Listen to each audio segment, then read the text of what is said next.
pledge allegiance to the flag of the United States of America and to the republic for which it stands, one nation, under God, indivisible, with liberty and justice for all. Good evening. Let the record show that all council members are present except for Councilman Doyle. You can give him a bad time when he gets back because he's in warm country and we're not.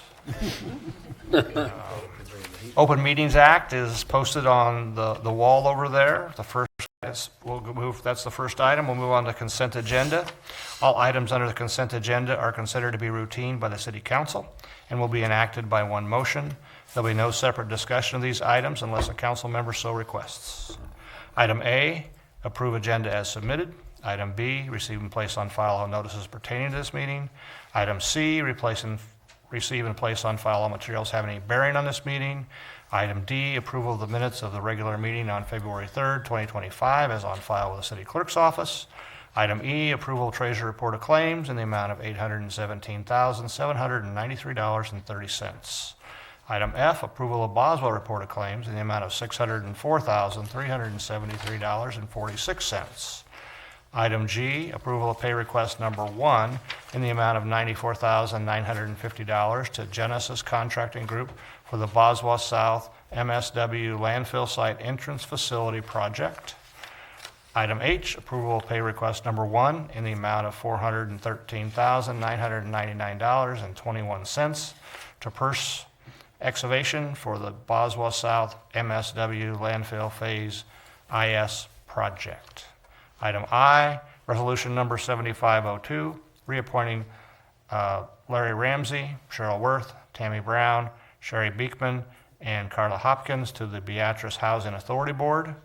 Item J, resolution number 7303, enter into a hangar lease with High Rise Aviation LLC for the purpose of leasing hangar L1 located at the Beatrice Municipal Airport.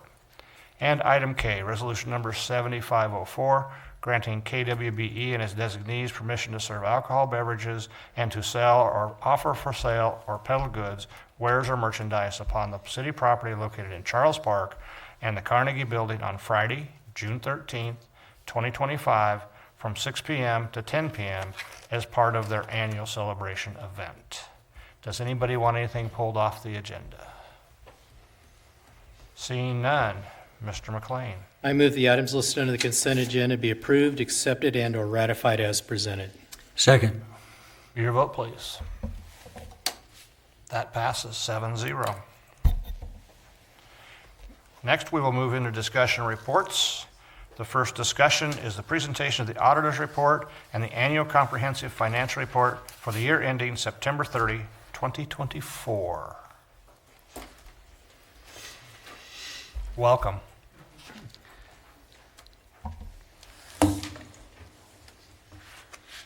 There's another chair. I promised that she wouldn't have to come sit up here. Didn't make any promises to me. All right, come on, Alyssa. Come on. Well, I have met some of you before, so I'll start with some introductions. My name is Abby Dobson. I'm an audit director with Forvis Mazars, here to present on the results of the September 30th, 2024 audit. There were 2 items that were included in your packets. So one would have been the actual financial statements themselves. The second would have been in a prettier, colorful version, what we sometimes term our audit communication letter. To my right is Alyssa Saborin. She is an audit associate and also worked with the city through the audit process this year. And so I thought that it would be a good opportunity for her to see kind of what the conclusion of the audit process looks like.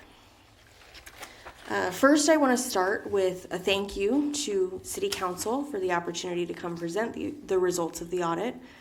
We are here a little bit earlier this year than we have been in years past, and I do want to give kudos and thanks to Hannah for her diligence really through the audit process.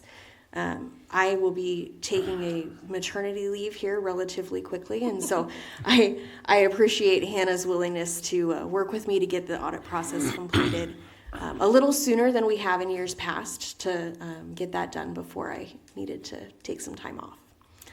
In addition, just to talk through a little bit of what the audit process looked like, we spent several weeks on site through kind of the November and December timeframe looking at the records, the invoices, testing really the nuts and bolts of the numbers that are within the financial statement document.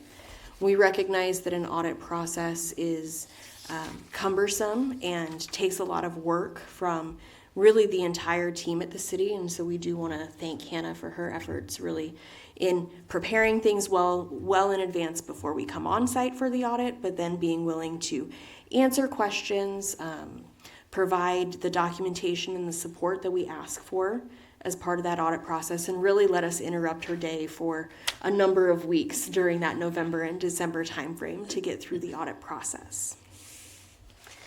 I'm going to kind of jump between the documents. I'll probably reference some things within the financial statements as I chat today. But our audit communication letter really is what I would call provides sort of the roadmap for the audit process and the results of the audit. I should start with the fact that we did issue a clean or an unmodified audit opinion.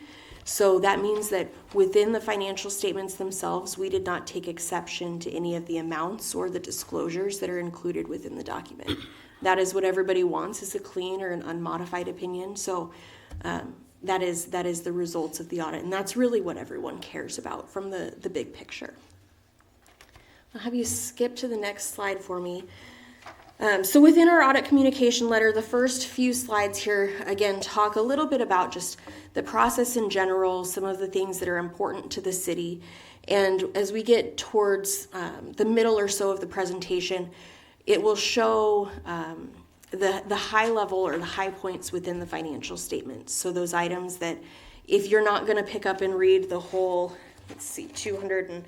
129 pages, of the document, we will point out some of the high points and the areas that I would recommend council members focus on throughout that document.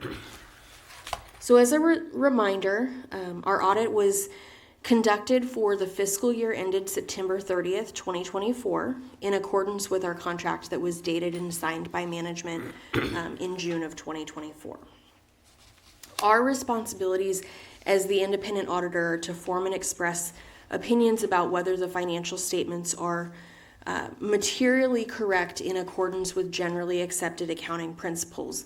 And those generally accepted accounting principles for a government do include some additional things that we'll talk about here on the next couple slides. We also audit in accordance with government auditing standards due to the nature of the city as a governmental entity. And so those government auditing standards, there is a secondary opinion towards the back of the financial statements that does disclose our responsibility and the results in accordance with government auditing standards. You will note in that opinion that we also issued what I would call a clean or an unmodified opinion there, noting that there are no material weaknesses or significant deficiencies in internal control in accordance with government auditing standards. I do like to just point out on the next slide that your responsibilities, so yes, we come in and we look at the financial records for the city. We are here to provide some level of assurance on the financial statements themselves. However, our audit does not relieve management or governance of their responsibilities for the financial statements. So I do like to just point that out, that really at the end of the day, the financial statements are owned by the city.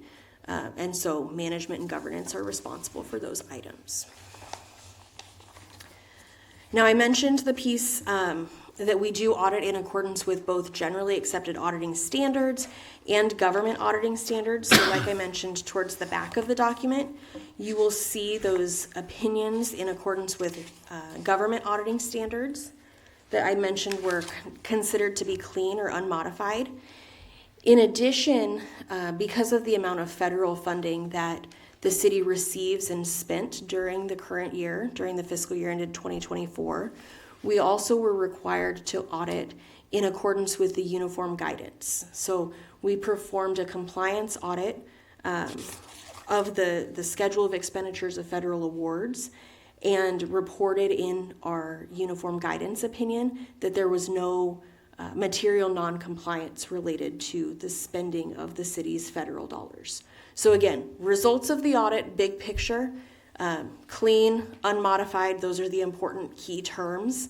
But really, the audit process went smoothly this year. We do have a couple of unique things to the city. One of them being that we do not audit every opinion unit here within the document. So on the next slide, you'll see there is one opinion unit, the Beatrice Public Library Foundation, that because of the nature of how GASB Statement 84 requires certain component units to be brought into the city's financial statements, those are brought into the document here. However, we do not audit those. We rely on a different public accounting firm to audit those financial statements. So we do divide responsibility for that one kind of column within the document. Tobias, was that part of our agreement with the Library Foundation, that they're held separate, or does that phase out? No, I think it has to do with the fact the Library Foundation is their own entity, but their money is to be used for an entity that we own and control, i.e. the library. So that's why we have to include them in our financial statements. We've done that forever. As long as I've worked with the city, yeah. And as long as I can remember, we had two. I just didn't understand why. Yeah.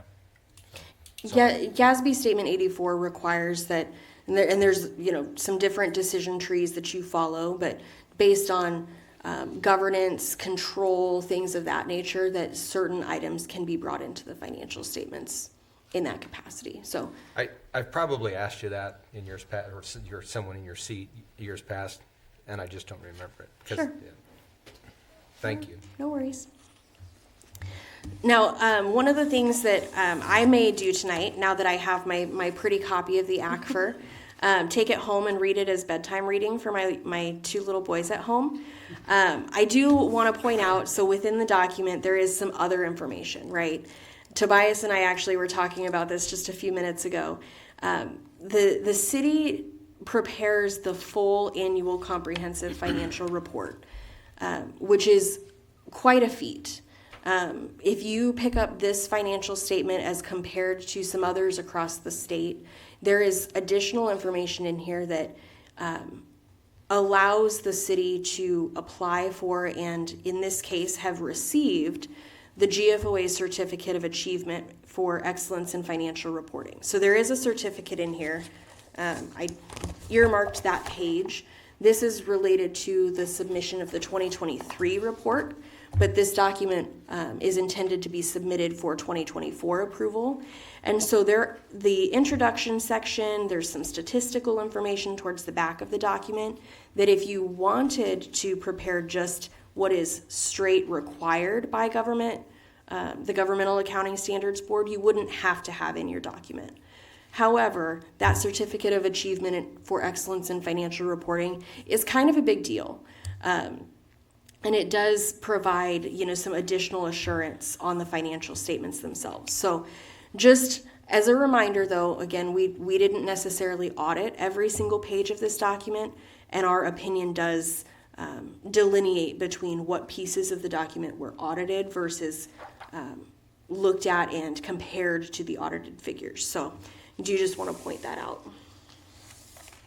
I think we'll move on then to within the document itself, really the nuts and bolts of what is important. So again, if you don't want to take the document home and read it as bedtime reading for 129 pages, we'll start here through kind of the significant accounting policies and give you the high points of what items you should really focus on. So the significant accounting policies for the city's financial statements are described in footnote A of the financials. Really, where I would kind of take this is if there's something as you're looking through the basic financial statements themselves, you see a number or you see something in there that you have a question about, footnote A is going to be the best place to start. That's really, it talks about the policies, talks about, big picture things for the city. And if footnote A doesn't describe it, then there may or probably is really a footnote later in the document that would describe some more information about those balances. We did not have any new accounting standards that were adopted during the year ended 2024. However, later on, we're going to talk about the slew of new accounting standards that are coming. Under the headings here, unusual policies or methods and alternative accounting treatments, if we had identified anything that we felt like was of particular importance for City Council to be aware of, we would list those here, but you'll see under both of those headings that we have listed no matters reportable. The next page then goes through the management judgments and accounting estimates section. So these are areas that carry a little bit more subjectivity, a little bit more estimation process, right? You can't necessarily tie these items back to a particular invoice or a particular transaction, but they do require a little bit more estimation to put together the numbers in the financial statements. So we've listed a few things here: the allowance for uncollectible accounts, the depreciable lives of the capital assets, the claims incurred but not reported related to the city's health plan, the accrued closure and post-closure costs associated with BOSWA, and then the unbilled and accrued revenues. Those are just, again, areas that do carry a little bit more subjectivity, and so there is a little bit more room for estimation. And I would encourage council to at least look at those items and understand how those estimates are derived. Under the heading Financial Statement Disclosures, we've listed here the determination of potential component units. So that's where the Library Foundation comes in as a component unit, as well as the commitments and contingencies and tax abatements footnotes of being particularly important there for governance to understand. The next slide then goes through auditor proposed journal entries. So if we had identified any auditor proposed and recorded journal entries as a result of our audit, we would list them here in the letter. I gave kudos to Hannah and her team earlier, but I will do it again because you'll see that we had no auditor proposed and recorded entries as a result of our audit. So again, I don't come in and look at every single transaction, every posting to the ledger, but when I come in and look at the financials and how they pull together to make this document, the fact that there are hundreds and hundreds and thousands of transactions and we did not have to come in and correct anything, really I think speaks to the work that she does throughout the year. So thank you for your efforts there. There were a couple of items, and I don't believe that in the slide deck we had included them, but there were a couple of items that we had posted as uncorrected items. So those are items that, as we identified and discussed with management, we felt like did not rise to a level from a materiality standpoint to need to be posted within the financial statements. Again, not material, does not have a bearing on the auditor opinion, but we do just like to point out that there is a schedule of a couple of those items attached. A few slides later, then you'll see the slide that says other financial reporting matters. So we have listed one item in the letter as a new accounting standard that is upcoming. We like to do this in our communications to management and governance to ensure that, one, we're doing our job as a forward-looking audit firm to help ensure that these items are top of mind because they will have a bearing on the financial statements going forward. GASB has been ever diligent, if that's maybe the right word, in issuing new standards. So I've listed statement number 101, which is on compensated absences, that will have a change to how those sick leave and vacation leave benefits are calculated for the year ended September 30th, 2025. GASB, I believe, is now up to statement number 104, so there are a few additional ones that we will work with Hannah and the team at the city to ensure that those are appropriately adopted as they come due. But that was the only one that we felt like needed to be included in the letter for this year. At this point, I would maybe open it up if any of the council members have questions that I can answer about the audit process, or maybe I'll let Hannah answer about the financial statements themselves.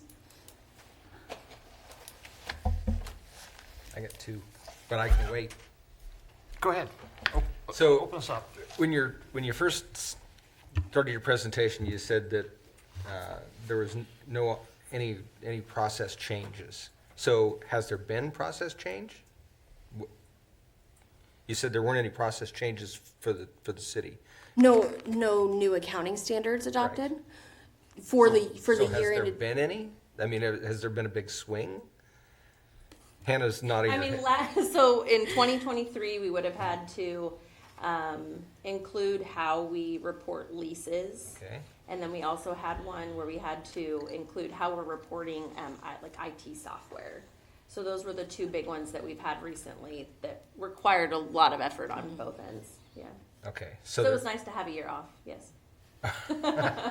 Okay, so my other question is, you said there weren't any items questioned, and I'm assuming those are big ticket items, but what would something like that look like? That is that an expenditure or something that through your audit you go, wait a minute, you shouldn't have done that? Or what does that look like? It very well could be, right? If we come in and through the results of our audit testing, we looked at an invoice that, say, was not recorded as accounts payable, and we're looking at the documentation, we're looking at the copy of the invoice, and we make a determination that, it really should have been accrued. Then that would be something that we would bring to management and say, here's how we would look at this documentation, here's what we would propose doing, and then we would work with management on the appropriate handling to correct that item. Okay, does that happen frequently? Not with us, but other communities that you audit, is that something that happens frequently? You don't have to say any names, I'm just curious. It's part of the audit process, so. Well, that's a yes. So it can happen. I can speak to the City of Beatrice's 2024 audit and say that Hannah did a great job, and there were none of those items there. I will be open that my first year in 2022, I did have one where I switched my debits and credits. Okay, So I had one. all right. That was it. Okay. Fair. Just trivial. It'd be kind of nice to know, and I don't know if the new software tells you, exactly how many transactions went through the city in a year. Sometimes they're posted by general ledger numbers. I could get the number. When I run the list, it locks my computer for a good 3 or 4 hours when I export all of them. So. Sorry, just a geek Yeah. like me would ask that question. So, Next year you'll know. Yeah, there you go. I'll have it for you next year. okay. I'm sure we could get that number for you if you really wanted I to mean, know. if you think about the magnitude of work that Hannah and her office does, and then the audit, that number would really speak volumes to what really goes into a city and running their financials so that we're always in solid financial shape. So, in other words, thank you very much. Yeah. I don't see any other questions. All right. Well, like I said, thank you for the opportunity to come present the results of the You bet. audit. If at any point in time you do have questions that come up, whether it's during normal audit process, timeline or not, I'm more than happy to get on the phone with somebody, come down and meet with somebody. Hannah has my contact information, and I would be more than happy to do that. So if it, comes up next week or tomorrow, definitely let me know, and I'd be more than happy. Thank you very much. Bob, Thank you. before you jump off, I got a couple questions for Tobias about this. Okay, Okay. Before we move on to the next thing. right, okay. Shall we let those guys go? I think he can, I had a conversation with him today, he can answer this. Okay, all right. And before you head off, please bundle up and be safe. Yes, thanks for coming. And thank you for coming out tonight. And good luck. Yes. Okay, Fire away. so as I went through this over the last couple of days, and I got to at the very beginning of it, on the page V, that page Roman numeral 5, it lists all the statistical sections. And then as I got to the end of this, there were some things I didn't quite understand. And so today I called Tobias because I called him and I said, normally I'd come down to your office and I'd have you explain this stuff to me, but I wasn't going to drive down here today. So anyway, he explained it to me over the phone, and I went over it and he went over it, and then I went back through the document and tried to figure it out. And I think I understand it, but I thought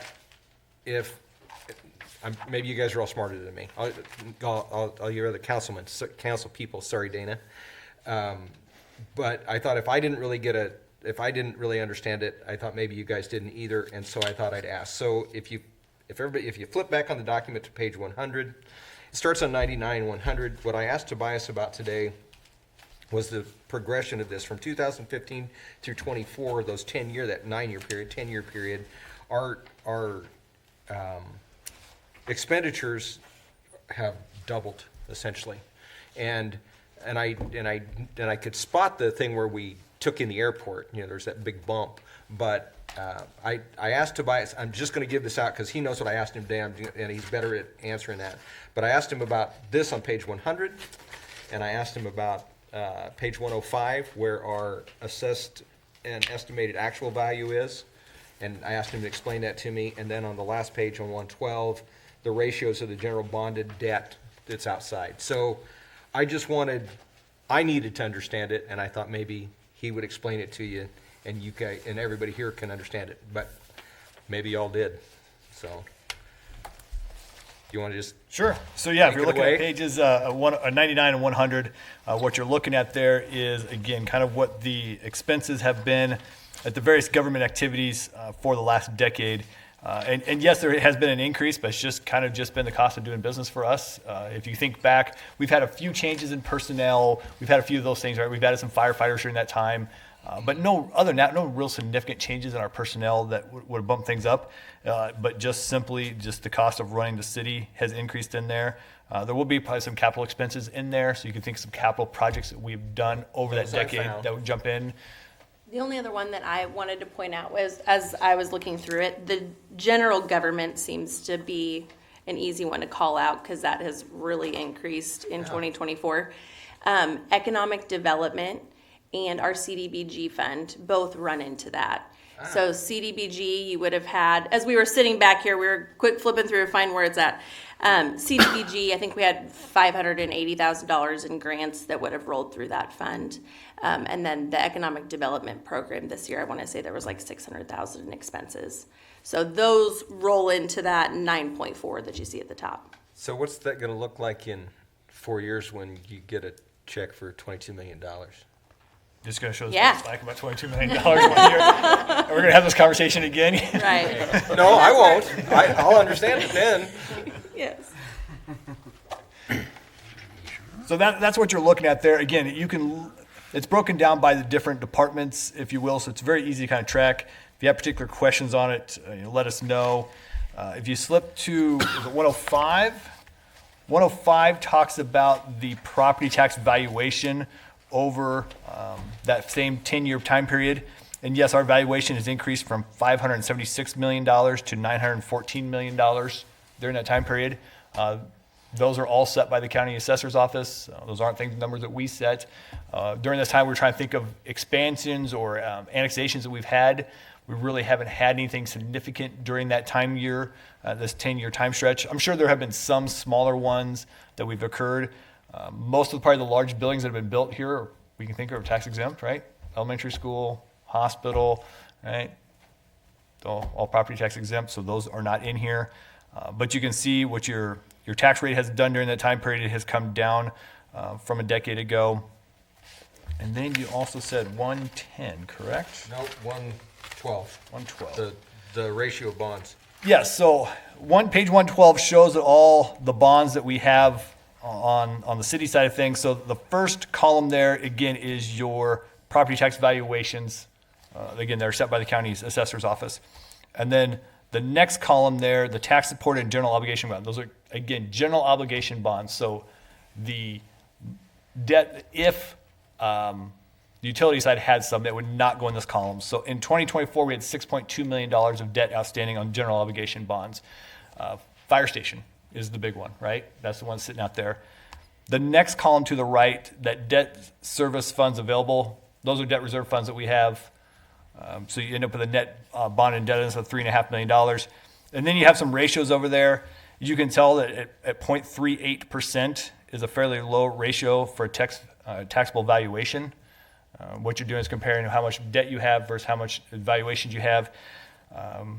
We've been very low at 0.02, 10 years ago, but we also had very little debt at that time, some public safety debt. And then our net bonded per capita is how much debt do you have per person.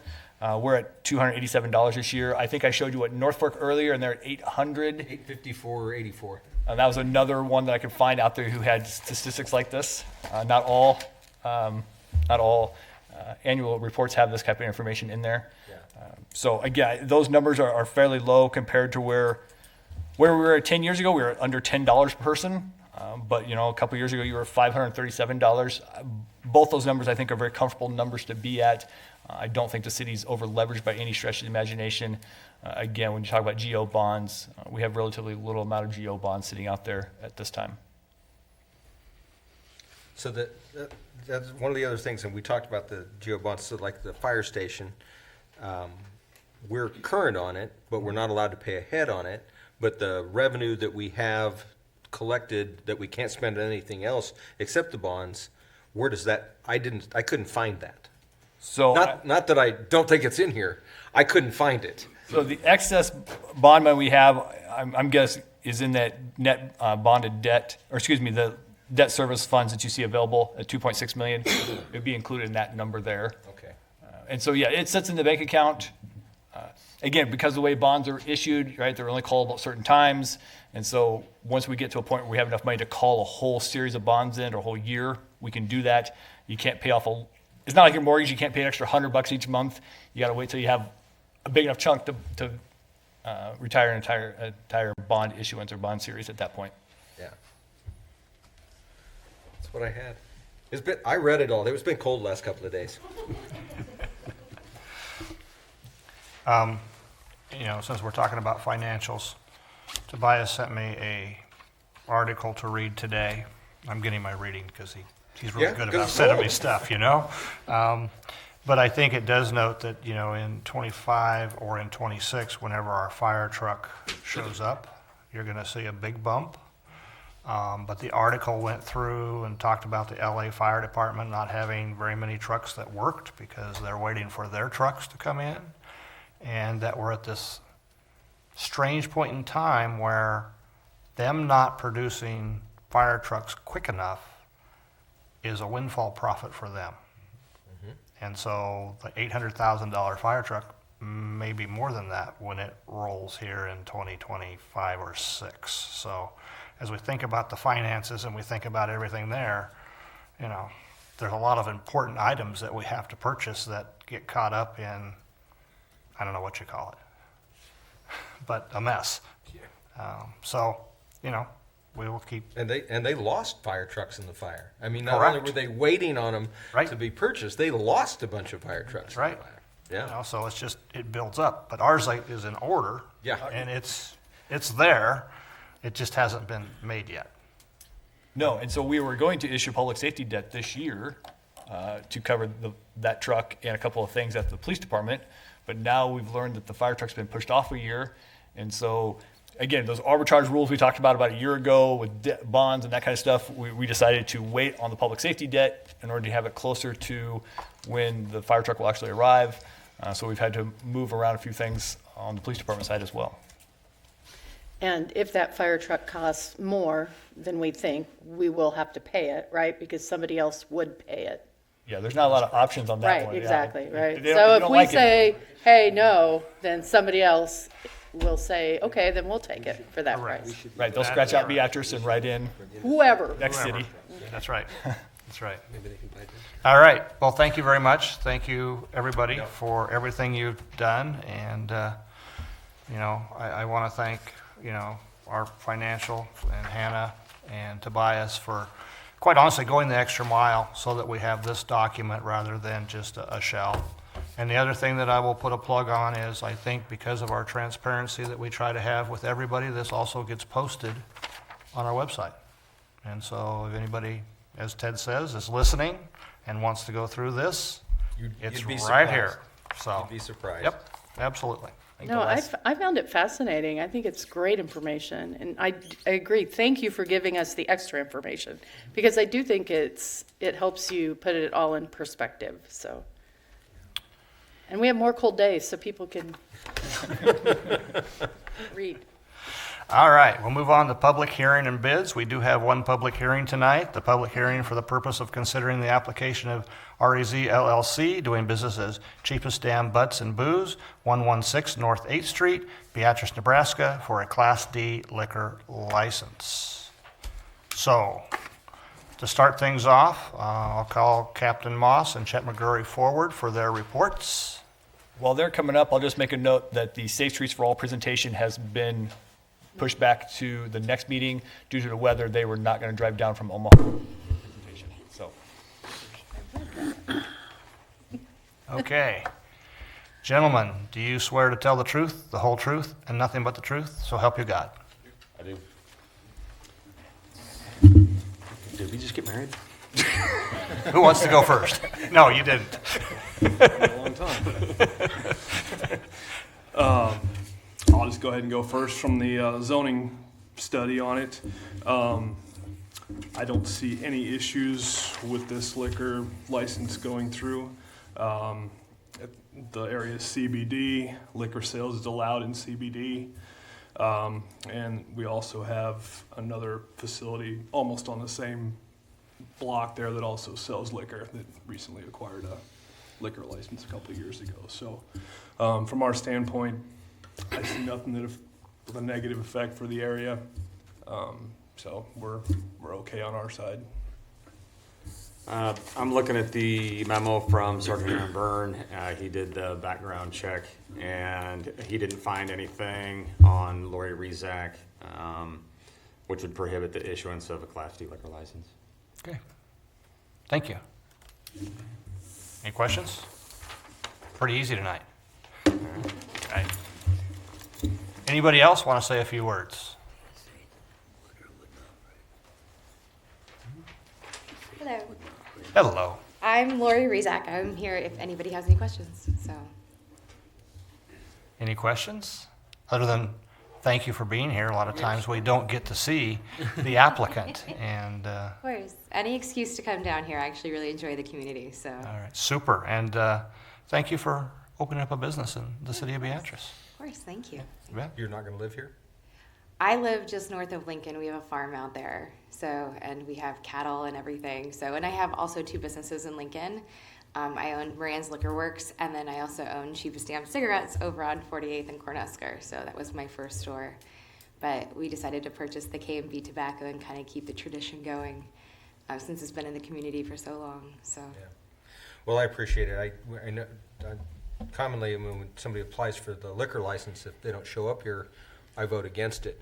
It doesn't change anything. Liquor license still gets approved, but we have convenience stores here that have one manager for 4 of them, and the liquor license holders out of state, and they don't bother to show, and I always vote against it. So I appreciate you showing. I read your application. I don't have any questions, but welcome. Thank you. Thank you. All right. Seeing no other discussion, we'll close the hearing. All right. I move the public hearing be closed at 7:40 PM. Second. Your vote, please. And that passes 7-0. Thank I you. move the application of REZ LLC, doing business as Cheapest Damn Butts and Booze, 116 North 8th Street, Beatrice, Nebraska, for a Class D liquor license be recommended to the Nebraska Liquor Control Commission for approval. Second. Any more discussion needed? Your vote, please. That passes 7-0. We're also going to postpone the resolution number 7505, adopting the Safe Streets and Roads for All, since the JEO wasn't able to make it. So we'll move on to ordinances. The ordinance authorizing the issuance by the city of Beatrice, Nebraska, of its It's Combined Utilities Revenue Bond Series 2025 in aggregate principal amount not to exceed $5 million as recommended by the Board of Public Works. I move that said ordinance be given number 25-3, the title thereof be approved, the rules be suspended, and the said ordinance be read by number only 3 times tonight. Second. A motion to suspend the rules is not debatable. Your vote, please. That passes 7-0. Ordinance number 25-3 by number only the first time, 25-3 the second time, and 25-3 the third and final time. I move that ordinance number 25-3 be passed and approved. Second. So we have talked about the BPW issuing utility bonds for this year. We've got a couple of projects. We passed a reimbursement resolution months ago, and so one item that we purchased was the water department purchased a jet truck, and that was about $500,000. The WPC has ordered a jet truck. It should be delivered maybe even this week, but before the end of the month. Again, that's about another $500,000. And then the electric department has about $400,000 worth of projects, or excuse me, $4 million worth of projects at substation rebuilds and some feeder lines that they want to rebuild inside the city here. And so you get a total debt issuance then of about $5 million. These bonds will all be paid for with existing utility revenues. And so it's not a GO bond that we talked about earlier. This is utility revenue bond. It's issued that way. Generally what we do then is we take the bond payments, we split them up. So in this case, it's about 80% electric, and then about 10% water, about 10% WPC, and then they'll pay off their percentage of that debt issuance. We're looking at debt issuance over 10 years for this particular bond issuance. Discussion. Seeing none, your vote, please. That passes 7-0. Anybody here for the public forum? I don't believe so. All right, so last thing on today is City Administrator's monthly report. Yeah, we have a few things in there, a couple takeaways for you. The airport taxiway project, we had a kickoff meeting last week, so we're getting ready to ramp that project up. It's supposed to start March 24th. If you haven't taken a look at the pictures yet, they're going to redo some of the taxiways out there. Right now, one of the safety concerns is that you can drive from where the hangars are onto the runway without making a turn, and that's not considered a safe practice anymore. They want you to have to make a turn in order to get onto a runway. So we'll correct that part of design. It's been designed that way since forever, but now we've got some federal grants. We'll get that one taken care of and get that fixed. The RCRP grant, that's the grant that we got for the playgrounds.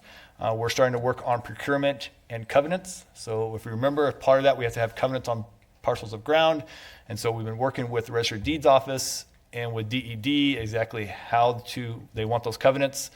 So we're getting those touched up here, and then we're working on procurement, starting to get ready to actually start buying some of the playground equipment at those various sites. And then lastly, I want to make sure I said thank you. We talked about the cold weather. If you guys are like me, you're doing everything you can to stay inside, but yet we have several essential services that have to go out and do their jobs. So police, fire, dispatchers, electric department, they're out working to make sure everybody stays nice and warm. Street guys, pick up your garbage, Mars. One of those things, thankless jobs that's out there.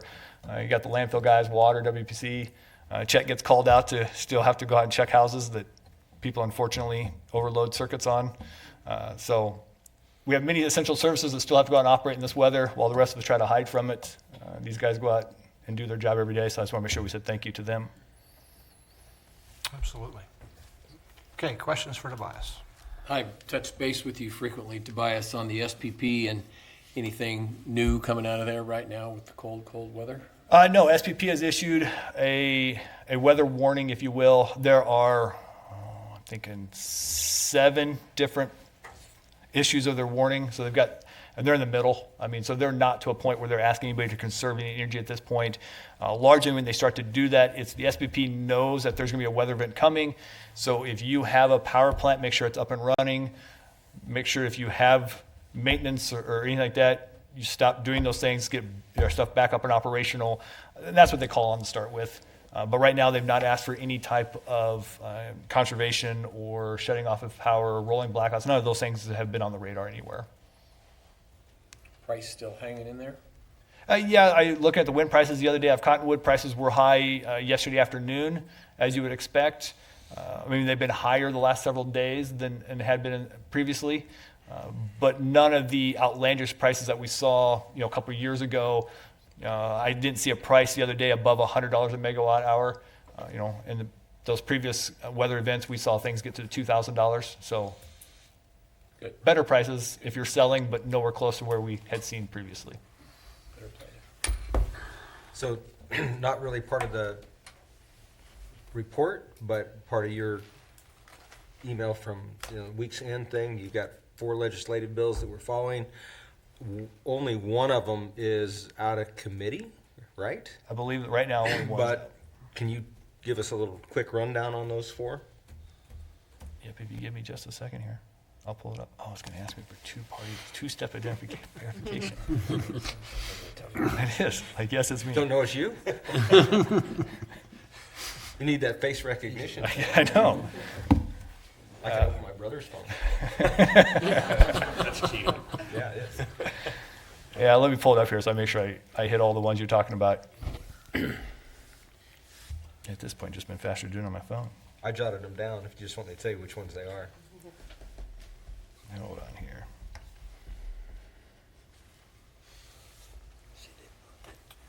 All right. School permit, being able to raise their levies and stuff, their commissions, that again.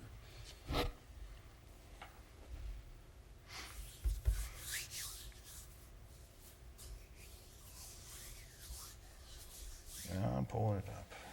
I guess part of my question is are we collectively, we as a body here, would you like us to take a position on any of these, or are we going to, or are we? Okay, I so- know in the past we've had a few that we've done. Right. So the 4 bills I sent out to you last week, LB 117 would eliminate sales tax on residential electric sales. They did this a couple of years ago on water sales. They're now looking to do it on electric sales. The argument at the legislature is obviously that there are a bunch of individuals who are struggling to make ends meet, and so let's help lessen the burden by eliminating the sales tax. The cost of the city is about $250,000 a year, and so that obviously would be negatively impact. Those dollars fall into the general fund since they're sales tax dollars, and so the general fund is police and fires, largely where that money goes back out to, and so we don't have a lot of options in the general fund for trying to produce revenue. The other one's LB 179. 179 would increase police officer retirement from 7% to 9%. Obviously, there would be a financial impact to the city of that one. You start thinking about adding 2% retirement to all of our police officers that we have. It gets to be a rather significant number. Those also come out of the general fund. So the first legislative bill would reduce my revenue, and the second bill would increase my expenses out of the general fund, while at the same time they've capped the amount of property taxes we can have and limit our spending increase. But we have local control, so. The third bill we threw out there for you was LB 357. LB 357 would eliminate municipal equalization funds. Those are funds that are given from the state of Nebraska to different first-class cities, largely based upon where you fall on the property tax levy spectrum. So the idea being is that if you are above the state average for your tax levy, you have a greater need, and so the state gives you money. Well, we receive about $1 million a year from that fund. There are places out there that receive $0 from it. Kearney doesn't receive much of anything, if any dollars. But I looked at the property tax levy, was like a dime. I mean, but they have sales tax. I mean, everybody's different. You start looking at who has low property taxes, they're all along the interstate. Well, they have really high sales tax. So those first-class cities want to eliminate this because they don't get any money, and those of us who use it are arguing no, we need to continue to have the money. So if you stripped another $1 million out of your general fund, that'd be a significant hit for us there. And then the last one I threw out there was LB 526. LB 526 was introduced on behalf of the governor.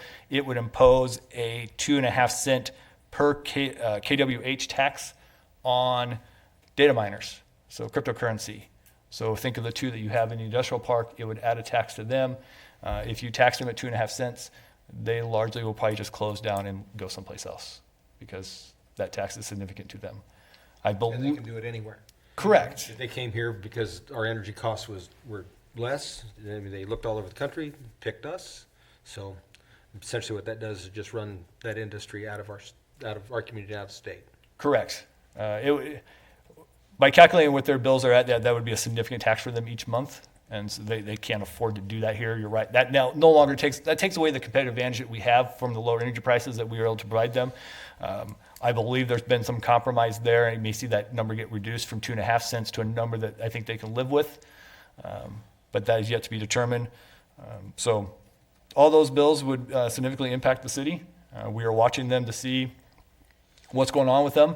And then, yes, if you'd like, we can start talking about bringing some things back here if we need to take actual action on them and take a stand one way or the other. Obviously, we stay in contact with the league. We stay in contact with our state senators about what we can do on some of these bills and how they impact the city here. I think it's important. Yeah. Which one has made it out of committee? The sales tax on the kilowatt hours. That's the only one that's come out. LB 526, that one made it out the other day. Again, that was introduced on behalf of the governor, and so it made it out of committee already. There is a significant number of those high-energy users around the state, so that should have some pretty good pushback from quite a few communities, shouldn't it? It should. The issue is going to be is not a lot of communities have data miners. Your public power districts have them, but not the cities don't have them. And they've learned to kind of go in some places where there's not a large population base. Just, I mean, depends on where the energy's at, where the infrastructure's at that they can use. That, and unfortunately, they kind of have maybe not the best reputation. What people don't understand cryptocurrency and how it works. They don't understand Bitcoin. They don't understand how it works. But a lot of it's gone to AI as well now. And so a lot of your data miners are doing AI calculations and generation. So things that people continue to want, they need a lot of energy. We have it available, and we're going to tax ourselves out of being competitive. Seems like a quality plan. That's what I thought. What a great way to end the meeting, going out in sub-zero weather. Thank you a lot. You're welcome.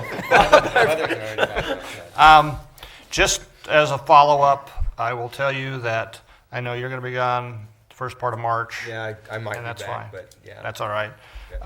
You know, we are going to probably see if we can wrap things up and bring the information from our retreat back on probably then March 17th. I just want to give you that date a month in advance so you can kind of plan, because, you know, we can have the majority or everybody here. I think that's an important part. So just kind of plan that out and let me know if that doesn't work. We can figure out another point in time. So with that, believe it or not, our next meeting is going to be March 3rd. We're going to be done with February pretty quick, 7 p.m. right here. Motion for adjournment, please. I move the meeting be adjourned at 7:54 p.m. Second. Vote, please. Passes 7-0.